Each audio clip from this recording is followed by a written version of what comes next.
Well, hello everyone. This week's Parsha is Parashat Tetzave.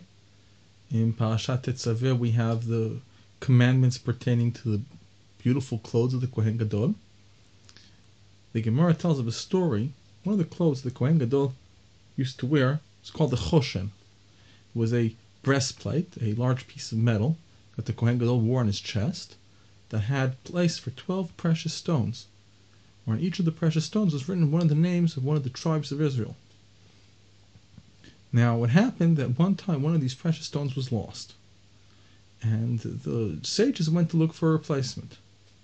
The only person who had an appropriate stone was a man by the name of Dama Netina.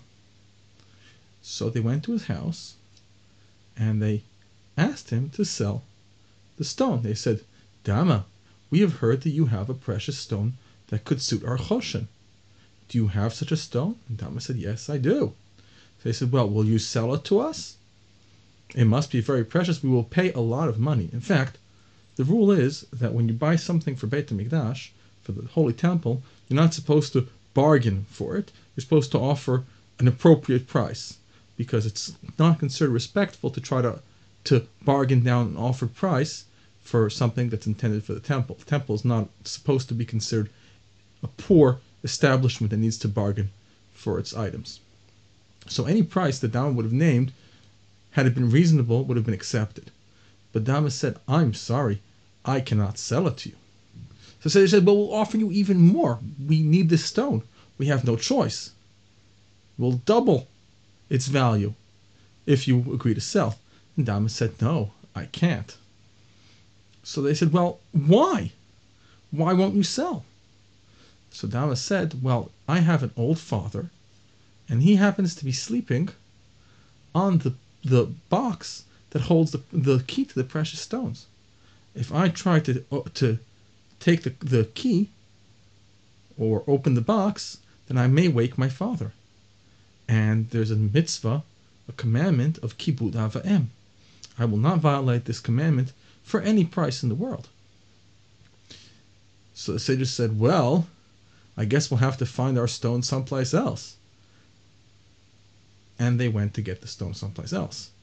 So Dama lost the opportunity of making a great big fortune. But Hashem pays back those people who honor his mitzvot. And the next year, Dama had the fortune of having a red cow. Now the Holy Temple required every once in a while a red cow for para aduma, a special way of creating ritual purity, tahara.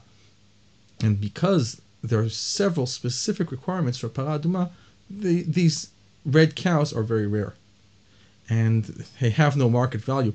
They're worth any price that the person demands. But Dama said, "I know that Hashem gave me this red cow to repay me for the mitzvah of kibud av va'em. So all I ask is that you pay me now the money that I could have gained, but lost because I'd honored my father." And the sages did so with pleasure. So we see the importance of kibud av va'em and how Hashem will repay people who make the effort of kibud av va'em.